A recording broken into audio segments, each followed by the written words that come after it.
కాబట్టి వాళ్ళ యొక్క సబ్కాన్షియస్ మైండ్ మన సబ్కాన్షియస్ మైండ్తో ఏకీకృతం కావడం వల్ల మనం ఏనాడు డబ్బు సంపాదించడం కోరుకోలేదు. కాబట్టి ఇప్పుడు మనం పేదరికాన్ని, ఆర్థిక ఇబ్బందుల్ని మనం అనుభవిస్తున్నాం. ఇప్పుడు మీరు ఇక్కడికి ఎందుకు వచ్చారంటే మనిషి ఆరో జన్మలో ఈ యొక్క డబ్బు సంపాదించడం గురించి తెలుసుకోవడానికి అన్వేషణ ప్రారంభించే భాగంలో నా క్లాస్కి వచ్చారు మీరు. కాబట్టి మీ అందరిది ఇప్పుడు ఆరో జన్మ, 6th బర్త్ మీరు, అర్థమైందా?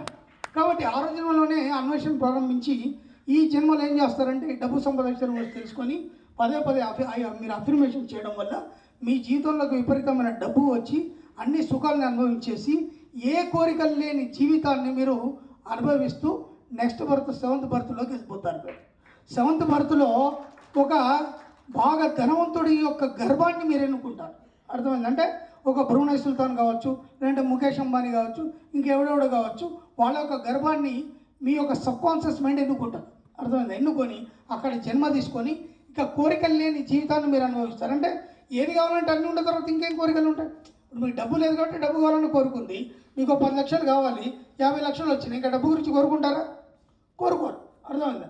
ఇక మీరు అన్ని సుఖాలను అనుభవించేస్తారు. కాబట్టి కామి కాని వాడు మోక్ష కామి కాడు, అంటే ఎలాంటి కోరికలు లేని జీవితాన్ని మీరు 7వ బర్త్లో అనుభవిస్తారు. ఆ తర్వాత మీరు మోక్షానికి అర్హులు. మోక్షానికి అర్హులు అంటే ఏంటంటే ఇప్పుడు మనం అందరం 3rd డైమెన్షన్లో ఉన్నాం. అంటే మనిషి ఎప్పుడైనా 3rd డైమెన్షన్లో జన్మ తీసుకుంటాడు. ఈ 3rd డైమెన్షన్లో ఏమవుతుందంటే మన చుట్టుపక్కల వస్తువులు ఏవైనా సరే 3 భాగాలు మాత్రం మనకు కనిపిస్తాయి. ఆ టేబుల్ తీసుకోండి, 2 పక్కలు కింది పక్క లేదా మీది పక్కనే కనిపిస్తుంది. ప్రతి వస్తువుకి 7 పక్కలు ఉంటాయి. 7 డైమెన్షన్లో ప్రతి వస్తువు ఉంటుంది. ఒక బాక్స్ తీసుకున్నారనుకోండి, ఆ బాక్స్కి 4 పక్కలు, పైన కింద లోపల మొత్తం 7 భాగాలు. అర్థమైంది? అంటే 7th డైమెన్షన్లో ప్రతి వస్తువు ఉంటుంది. మనం 3rd డైమెన్షన్లో ఉన్నాం కాబట్టి మనకు ప్రతి వస్తువు 3 పక్కలు మాత్రమే కనిపిస్తుంది. దీని తర్వాత మనం 4th డైమెన్షన్లోకి వెళ్ళిపోతాం. 4th డైమెన్షన్లో మనం ఈ 7వ జన్మ అయిపోయిన తర్వాత మనం 5th డైమెన్షన్లోకి వెళ్ళిపోతాం. 4th డైమెన్షన్లో ఎవరు ఉంటారంటే ఆకస్మిక మృతి చెందిన భూత ప్రేత పిశాచాలు ఎవరైతే ఉంటారో, అంటే ఒక 70 సంవత్సరాల ఆయుష్ ఉంది, వాడు 50 సంవత్సరాలకు తెచ్చాడు, వాడికి ఇంకో శరీరం దొరకదు కాబట్టి ఆ 20 సంవత్సరాలు భూత ప్రేత పిశాచమై తిరుగుతుంటాడు వాడు. అర్థమైందా? ఆ తర్వాత మనం ఈ 7th బర్త్ అయిపోయాక 5th డైమెన్షన్లోకి వెళ్ళిపోతాం. 5th డైమెన్షన్లో ఎవరు ఉంటారంటే యోగులు, ఋషులు, మునుపుంగవులు ఉంటారు. మీరు ఆ స్థాయికి వెళ్ళిపోతారు ఈ సబ్జెక్ట్ తెలుసుకున్న తర్వాత, 7th బర్త్ తర్వాత. అక్కడ నుండి ఈ 3rd డైమెన్షన్ వాళ్ళకి హెల్ప్ చేస్తారు. అర్థమవుతుందా లేదా? కాబట్టి మనం ఇప్పుడు ఏ డైమెన్షన్లో ఉన్నాం? మనం 3rd డైమెన్షన్లో ఉన్నాం. మీరు ఏ వస్తువులో చూడండి 3 పక్కలే కనిపిస్తుంది మీకు. ఇక్కడ 4వ పక్క కనిపించేది, 5వ పక్క కనిపించేది, 6, 7 అసలే కనిపించదు. కాబట్టి ఇది మైండ్లో పెట్టుకోండి. కాబట్టి ఆరో జన్మలోనే మనిషి డబ్బు సంపాదించడం గురించి తెలుసుకోవడానికి వస్తాడు. దాంట్లో భాగంగా మీరు నా క్లాస్కి వచ్చారు. అందుకే నా క్లాస్కి ఎవరిని రమ్మని చెప్పండి. ఎందుకు నా క్లాస్కి ఎవడు వస్తాడు? ఈ సబ్జెక్ట్ నేనేం కోరుకుంటానంటే విశ్వాన్ని, ఈ సబ్జెక్ట్ ఎవరికి అర్థం కాదు. కాబట్టి అర్థమై యోగ్యత కలవాడే ఈ క్లాసుకు రావాలని నేను కోరుకుంటాను. ఇన్ని లక్షల మందిలో 100 మంది వచ్చారు. ఎందుకు వచ్చారు? మీరందరూ అర్హులు కాబట్టి, అంటే మీరందరికీ కూడా ధనవంతులు అయ్యే అర్హత ఉంది కాబట్టి ఇక్కడికి వచ్చాను. ఖచ్చితంగా ఈ బ్యాచ్ పెట్టుకున్న వాళ్ళు ప్రతి ఒక్కరు ధనవంతులు అయిపోతారు. దాంట్లో ఎలాంటి సంశయం లేదు. కాకపోతే కొద్దిగా మీ యొక్క ఆలోచన విధానాన్ని బట్టి కొద్దిగా వెనక ముందు. అర్థమవుతుందా లేదా? కాబట్టి ఈ బ్యాచ్ పెట్టుకున్న ప్రతి వారు కోటీశ్వరులు అవుతారు. ఎందుకంటే ఇప్పటిదాకా అయినారు, మీరు కూడా అయిపోతారు. దాంట్లో ఎలాంటి సంశయం లేదు. ఓకే ఫ్రెండ్స్, ఇక దేవుడు ఎక్కడ ఉన్నాడు తెలిసిందా ఇప్పుడు మీకు? ఎవరు చెప్పారు?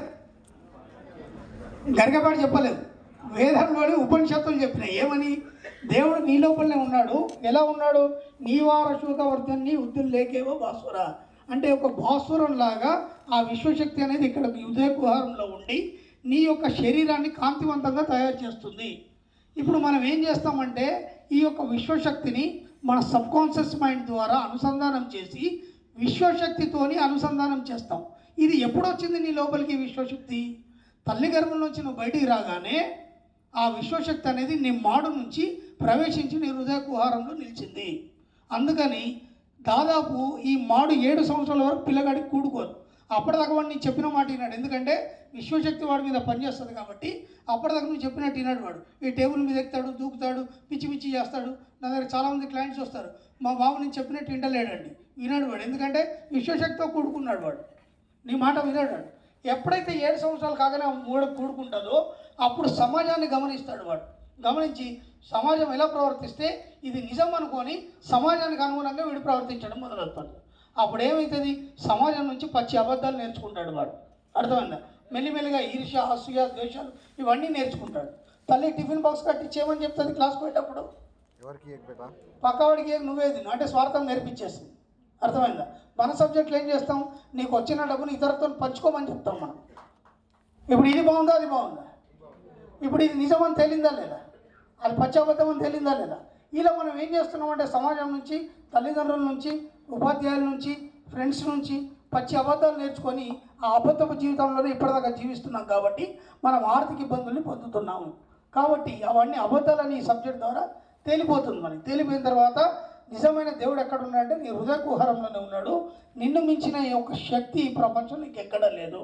కాబట్టి నిన్ను మించిన గొప్పవాడు ఈ ప్రపంచంలో ఎవడు లేడు. ఈ మొత్తం సృష్టిలో 4 అందగాళ్ళు ఉంటారు.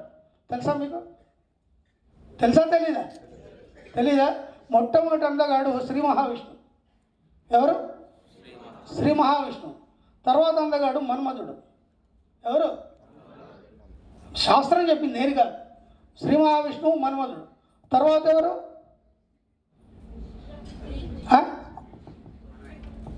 శివుడు.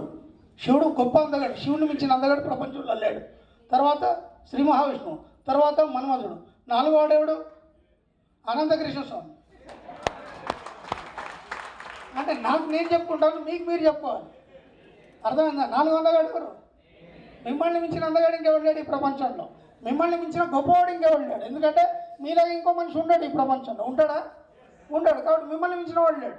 అలా అనుకున్నప్పుడు కదా అన్నీ మీ దగ్గరకు వస్తాయి. అర్థమైందా? నన్ను మించిన వాడు ఇంకోటి ఉన్నాడు అంటే ఎవడు ఉంటాడు? మిమ్మల్ని మించి దేవుడు ఉన్నాడు అనుకున్నప్పుడు అన్ని వాడి దగ్గర పోతాయి, మీ దగ్గర ఏమీ రాదు. కాబట్టి మీరు వాడికి పూజలు చేయాలి. ఇప్పుడు ఇది ఈజీగా ఉందా, అది ఈజీగా ఉందా? ఇప్పుడు ఎవరికి పూజలు చేసుకుంటారు? మనమే పూజలు చేసుకోవాలి. చక్కగా అద్దం ముందు నిల్చోండి. నేను రోజు ఒక్కొక్క నగ పెట్టుకున్నప్పుడు స్వామివారిలాగా ఫీల్ అవుతాను. ఒక్కొక్క నగను అలంకరించుకున్నప్పుడు, డ్రెస్ వేసుకున్నప్పుడు, అలంకరించుకున్నప్పుడు. అప్పుడంటే పట్టు పీతాంబరాలు ఉన్నాయి, ఇప్పుడు కూడా పట్టు వస్త్రాలు ఉన్నాయి. నన్ను నేను అలా ఊహించుకుంటాను. నేనే దేవుణ్ణి, నన్ను మించిన వాడు లేడు. అద్దంలో చూసి ఒక నమస్కారం పెట్టుకుంటాను. నాకు కావాల్సిన కోరికలన్నీ చెప్పుకుంటాను. అద్దంలో కనిపించే ప్రతిబింబమే నా దేవుడు. అంతమించే దేవుడి ప్రపంచంలో లేడు. నీకేం కావాలన్నీ ఇచ్చేస్తుంది నీ అద్దం. ఇది బాగా గుర్తుంచుకోండి. నువ్వు ఎవరిని మొక్కాల్సిన అవసరం లేదు, ఎవరి దగ్గర చేయి చాపాల్సిన అవసరం లేదు, ఎవరిని దేహి అని అడగాల్సిన అవసరం లేదు. ఎందుకంటే అలా అడిగి విసిగి వేసి సరిపోయాను. నేను ఎంతోమంది దేవుళ్ళని పూజ చేశాను, ఎన్నో సాధనలు చేశాను. నేను తాంత్రికున్నాను, ఓపెన్గా చెప్పాను, టీవీలో చెప్పానా లేదా? ఆల్రెడీ బుక్లో కూడా ఉంది. నేను తాంత్రికుని, తంత్రమంత్ర యంత్ర పూజలు అన్నీ ఉన్నాయి దాంట్లో. ఉన్నాయా లేదా మీకు ఇచ్చిన బుక్కుల్లో? మరి వాటితో డబ్బు రాలేదు. మరి ఎప్పుడైతే నేను దేవుణ్ణి అనుకుని నన్ను నేను పూజించుకున్నానో, అద్దంలో చూసుకొని మురిసిపోయాను, అద్దంలో నాకు కావాల్సినన్ని చెప్పుకున్నాను, నాకు అన్నీ వచ్చినాయి. ఐశ్వర్యం వచ్చింది, డబ్బు వచ్చింది, ఇంత పరపతి వచ్చింది, ప్రపంచమంతా ఇంత పెద్ద కుటుంబాన్ని తయారు చేశాను. నేను లక్షల మంది మనమంతా కుటుంబ సభ్యులు తయారు చేశాను. ఒక్కరు కాదు, ఇద్దరు కాదు. ఇదంతా ఎలా వచ్చింది? నన్ను నేను దేవుడికి భావించినప్పుడు వచ్చింది. దేవుడు ఏం చేస్తాడు? కూర్చుని దగ్గర పూజలు అందుకుంటాడు. వచ్చి మొక్కట్లే, గురుదక్షిణలు ఇవ్వట్లే, కూర్చుని దగ్గర డబ్బు వస్తుంది అంటే ఎవరు నమ్మలే. ఇప్పుడు రావట్లే. నేను బయట వెళ్ళి కష్టపడుతున్నానా? మన సబ్జెక్ట్లో కష్టపడమన్నంత మూర్ఖత్వం ఇంకోట్లే. కష్టపడితే డబ్బు రాదు, కష్టమే వస్తుంది. సులువుగా కూర్చున్న దగ్గర డబ్బు సంపాదించాలి. ఎలా సంపాదించాలి? ఇదంతా సబ్జెక్ట్. అర్థమవుతుందా లేదా? ఇప్పుడు చెప్పండి, మీరా దేవుళ్ళు? దేవుడు ఇంకెక్కడైనా ఉన్నాడా? అలా అని చెప్పేసి మొత్తం మానకండి. ఎందుకంటే ఇప్పుడు ఇంట్లో పెద్దవాళ్ళు ఉంటారు, వాళ్ళ కొన్ని నమ్మకాలు ఉంటాయి, వాళ్ళని మీరు ఇబ్బంది పెట్టకండి. ప్రసాదం పెడితే హాయిగా తినండి, టేస్ట్ ఉంటుంది, తప్పేమున్నది. మంచి టేస్ట్ ఉండాలి లేదా ప్రసాదం, తినండి. వాళ్ళు మొక్కమన్నప్పుడు మీరు మొక్కండి. కానీ మన సబ్కాన్షియస్ మైండ్లో ఏముంటుంది?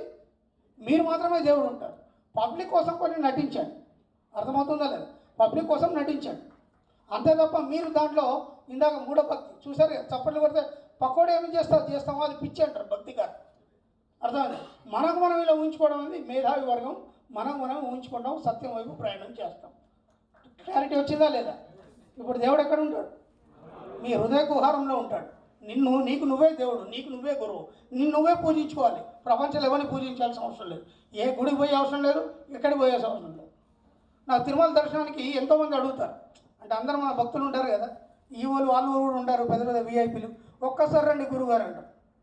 ఒకసారి ఏమైంది, కంచిపరమాచార్య దగ్గరికి ఆ ఆశ్రమం, కంచిపరమాచార్య ఏం చేశారంటే రమణ మహర్షి ఆశ్రమానికి వచ్చారు. వచ్చేసి ఆశ్రమం దగ్గర కంచిపరమాచార్య వచ్చారనగానే ఆశ్రమంలో అందరూ పరిగెత్తారు ఆయన్ని చూడడానికి. రమణ మహర్షి మాత్రం లోపల కూర్చున్నాడు. ఆయన ఓకేనా, ఆ కంచిపరమాచార్య వచ్చాడు, అక్కడ నిల్చున్నాడు, ఒక నమస్కారం పెట్టాడు, వెళ్ళిపోయాడు. అందరు తిరిగి వచ్చి అన్నారు రమణ మహర్షికి, ఏమయ్యా అంత గొప్ప అయినా మన ఆశ్రమానికి వస్తే కనీసం నువ్వు లేచి రాలేదన్నాడు. ఆయన ఏమన్నాడు తెలుసా? అక్కడుంది వేరు ఇక్కడుంది వేరా అన్నాడు. అర్థమైంది? అక్కడుంది వేరు ఇక్కడుంది వేరా, అదైనా ఇదైనా ఒకటే అన్నాడు ఆయన. కాబట్టి అక్కడ ఎవడున్నాడు? ఇంకా 7 కొండల మీద నేనే ఉన్నాను. వాడికేం తక్కువ ఉంది, నాకేం తక్కువ ఉంది? నాకు నగలు ఉన్నాయి, నాకు డబ్బు ఉంది, నాకు ఐశ్వర్యం ఉంది, అన్నీ ఉన్నాయి, నాకు పూజలు చేస్తున్నారు. ఇంకా నేను అక్కడ పోయి దర్శనం చేసుకునేదేముంది? భయం వేస్తుంది కదా మీకు? అలాగే ఉంటుంది. సబ్జెక్ట్లో డెప్త్కి వస్తే మీరు దేవుడు అనేది అర్థమవుతుంది. ఎన్నిసార్లు చెప్పినా వినకుండా మొన్న బలవంతంగా నాకు దర్శనం ఏర్పాటు చేశారు. ఓకేనా? మొత్తం నేను ఎటు వెళ్ళినా సరే మొత్తం స్టాఫ్ని తీసుకెళ్తాను, అందరికీ ఏర్పాటు చేస్తాను. మీరు నమ్మండి, చీఫ్ మినిస్టర్ ఆఫీస్ నుంచి నాకు కార్డు వచ్చింది దర్శనానికి స్పెషల్గా. రథసప్తమి ఏదో ఉంది కార్యక్రమం. దాంతో వీళ్ళకి ముందు కదులుతలేదు, నాది ముందు కదులుతలేదు. 2వ రోజు దర్శనం. వాడు ఇసిగి వేసారిపోయింది వాడు, ఎవడైతే చేస్తున్నాడో వాడు. ఎందుకంటే వాడు ఎలాంటి దర్శనం ఈజీగా ఇప్పించేస్తాడు వాడు, అంతే వీఐపీ వాడు. ఎంత కూడా కావట్లేదు. వచ్చి గురుగారు ఎంత కూడా కావట్లేదు, ఏదో డిస్టర్బెన్స్ వస్తుందో, చిన్న పని చేయడానికి టెక్నిక్ చెప్తాను, ఎవరికి చెప్పకన్నా చెప్పండి గురుగారు, నా కార్డు తీసి పక్కన పెట్టి మీకు దర్శనం అయిపోతాయి. సింపుల్గా వాడు నా కార్డు తీసి పక్కన పెట్టాడు, అందరికీ ఓకే అయిపోయింది. వీళ్ళందరూ వెళ్ళి వచ్చారు. నేను హాయిగా ఇంట్లో తిని పడుకున్నాను హాయిగా. ఎందుకు? నాకు తెలుసు కదా ఏంటండి. హాయి పడుకున్నాను. వచ్చిన తర్వాత ఎందుకు కాలేదు గురుగారు ఈ దర్శనం? నాకు అవసరం ఏముంది, నేను కోరుకుంటే కదా. ఎందుకంటే అక్కడ ఉంది నేనే, ఇక్కడ ఉంది నేనే. ఇంకా నేను వచ్చితే నన్ను నేనేం చూసుకుంటాను, రోజు చూసుకుంటున్నాను అద్దంలో, ప్రత్యేకంగా చూసేది ఉంటాను. ఆ స్థాయికి నువ్వు వెళ్ళాలి. నువ్వే దేవుడివి, నిన్ను మించిన వాడు లేడు. అప్పుడు కదా నీ దగ్గరికి అన్నీ వస్తాయి, సంభ్రమాలు వస్తాయి, డబ్బు వస్తుంది, సంపద వస్తుంది, ఐశ్వర్యం వస్తుంది, పూజలు అందుకుంటారు, అన్నీ చేస్తారు. ఎప్పుడైతే వేరేవాడిని పూజించారో మీరు అలాగే బానిసత్వంలోనే ఉంటారు. అర్థమవుతుందా లేదా? కాబట్టి నువ్వే దేవుడు అని ఎవరో చెప్పలేదు, వేదం నుంచి ఉపనిషత్తు చెప్పింది. ఊరికే కాదు, మంత్రపుష్పంలో ఉపనిషత్తు చెప్పింది. అంత చక్కగా చెప్తే కూడా, ఇంత సత్య మార్గాన్ని బోధిస్తుంటే కూడా మనం దీన్ని నమ్మకుండా మళ్ళీ కొండకు పోయినామా, ఆడికి పోయినామా, ఈడి పోయినామా, మొక్కు తెచ్చుకున్నామా. ఓ టూర్ పోవాలి. టూర్ ఎటు పోతారండి మీరు? చెప్పండి. టూర్ పోవాలా? నన్ను మీరు ఫ్యామిలీ కలిసి ఓ టూర్ వేస్తారు కదా, ఎటు చేస్తారు? మేము టూర్ పోయినామండి, తిరుమల పోయినామండి, అది టూరా? మీ మొక్కలకి టూర్ అది. శ్రీశైలం పోయినామండి, తిరుపతి పోయినామండి, ఆ గోల్డెన్ టెంపుల్ ఆ టూర్. అది మంచి ఒక స్విట్జర్లాండ్ పోండి, అది టూరు. బాగా ఎంజాయ్ చేయండి. ఇట్లా స్టార్ హోటల్ ఒక 2 లక్షలు ఖర్చు పెట్టి ఓ 2 రోజులు ఎంజాయ్ చేయండి. మీ ఆత్మ సంతృప్తి చెందిన ధర వీడి ఏనాడు కూడా నా కోసం ఖర్చు పెట్టలే. ఎప్పుడు భార్య పిల్లలను కూడా తీసుకొని పోయి ఆ పెంటంతా దింపుకొచ్చాడు వీడు.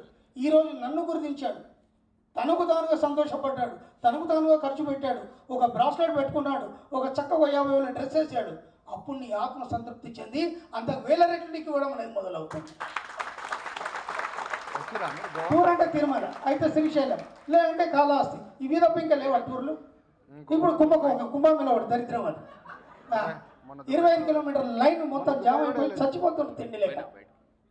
అది టూర్. అది దాంట్లో ఏమైనా సుఖం ఉందా? ఆ ఎండలో చచ్చి ఆ సన్యాసులు బూడిద పోసుకుంటే వాడు కొడుతుంటే వీడు పడడం ఎంత అసహ్యం అండి. వెల్ ఎడ్యుకేటెడ్స్ పోయి వాడి దగ్గర మీరు పడి చావడం ఏమైనా మీనింగ్ ఉందా? మీరు చదువుకున్నారు కదా, మీనింగ్ ఉందా ఏమన్నా? నేను నా సంస్కృతి సాంప్రదాయాన్ని నేను కిచ్చపరుస్తలేను, ఎందుకంటే నేను పక్కా హిందూ. నేను అర్థం, నాకు అన్నీ తెలుసు. నేను రామాయణ మహాభారతం ప్రొఫెషనల్ చెప్తాను. నేను మీకు తెలియదు. నేను చెప్పే రామాయణం ప్రపంచంలో ఎవరు చెప్పాడు, నేను చెప్పే మహాభారతం ప్రపంచంలో ఎవరు చెప్పాడు, మీకు తెలియదు. అంత అద్భుతంగా చెప్తాను నేను. ఇంతకుముందు అవన్నీ చేసేది, ఇప్పుడు మానేశాను ఈ సబ్జెక్ట్లోకి వచ్చిన తర్వాత. మీరు వినండి రామాయణం చెప్తాను నేను, ఇప్పటిదాకా మీరు వినరు. అర్థమైందా? అట్లాంటి రామాయణం చెప్తాను. ఒక చిన్న ఎగ్జాంపుల్ చెప్పనా? మా ఇష్టం కదా ఇట్లాంటి దరిద్రాలను ఇష్టం.